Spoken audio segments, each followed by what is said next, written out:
Hai semuanya, kembali lagi bersamaku Frederick Simanjuntak di channel ini. Di video kali ini kita akan membahas mengenai sifat-sifat hukum. Simak penjelasannya.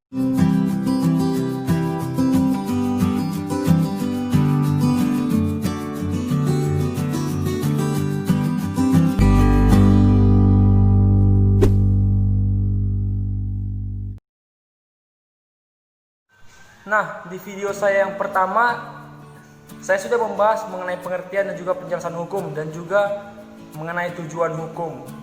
Baik, kita langsung saja ke sifat-sifat hukum. Sifat hukum yang pertama ialah mengatur. Hukum mengatur karena berisikan berbagai macam bentuk perintah dan juga larangan yang mengatur tingkah laku manusia dalam bermasyarakat. Dengan adanya sebuah aturan yang berupa perintah dan larangan ini, diharapkan terciptanya ketertiban dan ketentraman serta kerukunan dalam kehidupan bermasyarakat. Pada hukum yang mengatur ini, pembentukan undang-undang juga memberi perintah sama halnya dengan hukum imperatif atau hukum yang memaksa.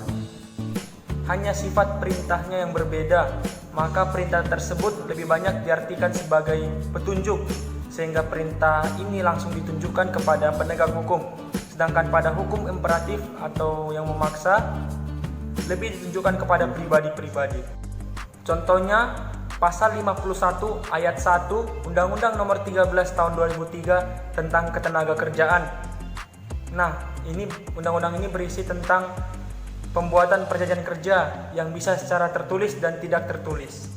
Dikategorikan sebagai pasal yang mengatur karena tidak harus dan tidak wajib membuat perjanjian kerja secara tertulis, tetapi bisa juga secara lisan. Dan tidak ada sanksi bagi mereka yang membuat secara lisan, sehingga perjanjian secara tertulis bukanlah hal yang imperatif atau yang memaksa. Yang kedua, bersifat memaksa atau imperatif. Hukum bertindak sebagai peraturan yang dapat memaksakan seseorang untuk menaati serta mematuhinya dan memberikan sanksi yang tegas bagi yang tidak patuh.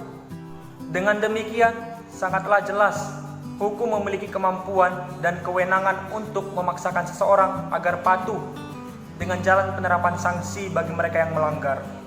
Ini harus diadakan bagi sebuah hukum agar kaedah-kaedah hukum tersebut dapat ditaati, karena tidak semua orang hendak menaati kaedah-kaedah hukum tersebut. Contohnya, apabila seorang guru sekolah dasar mengadakan pungutan, hendaklah pungutan tersebut tidak melanggar peraturan perundangan PNS, korupsi, pendidikan, dan sebagainya. Tetapi apabila terbukti adanya pelanggaran dari pungutan tersebut, maka ia dapat dilaporkan kepada pihak yang berwajib atau pihak yang berwenang. Yang ketiga, bersifat melindungi. Hukum bersifat melindungi memang dibentuk dengan tujuan untuk melindungi dan menjamin hak-hak setiap masyarakat. Hal ini agar tercipta keseimbangan, keadilan, dan ketertiban bagi seluruh masyarakat. Hukum memberikan perlindungan kepada siapa saja tanpa memandang usia, ras, golongan, agama, atau apapun yang dimilikinya. Hukum haruslah mampu memberikan perlindungan kepada seluruh masyarakat sehingga tidak ada diskriminasi di depan hukum. Namun pada faktanya, hukum yang terjadi kini hanya memberikan perlindungan kepada mereka yang memiliki kekuasaan, kekayaan, dan kewenangan. Dengan mudahnya mereka yang memiliki kemampuan demikian dapat lepas dari hukum yang seharusnya berlaku bagi semua orang. Mirisnya lagi, orang yang tidak memiliki kemampuan finansial yang mumpuni, yang bahkan kasusnya hanya mencuri kayu atau mencuri sendal saja, bisa lebih parah, lebih berat lagi dihukum. Ini sudah benar-benar jelas terjadi di depan mata kita, dan ini bukan menjadi suatu rahasia lagi, karena ini sudah jelas-jelas terjadi. Setiap warga negara sama di mata hukum. Oleh sebab itu harusnya koruptor yang adalah maling kelas kakap harus dihukum sebagaimana dengan narapidana pada umumnya. Bukan dengan gampangnya mendapatkan kemewahan meskipun sedang dalam bui atau dalam sel. Ini bukan lagi suatu hal yang menjadi rahasia. Lalu bagaimana dengan masyarakat biasa atau tahanan umum?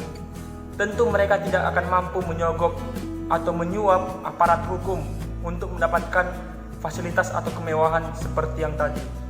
Lalu yang menjadi pertanyaan adalah, apakah fungsi hukum sebagai pelindung sudah bisa melindungi masyarakat Indonesia?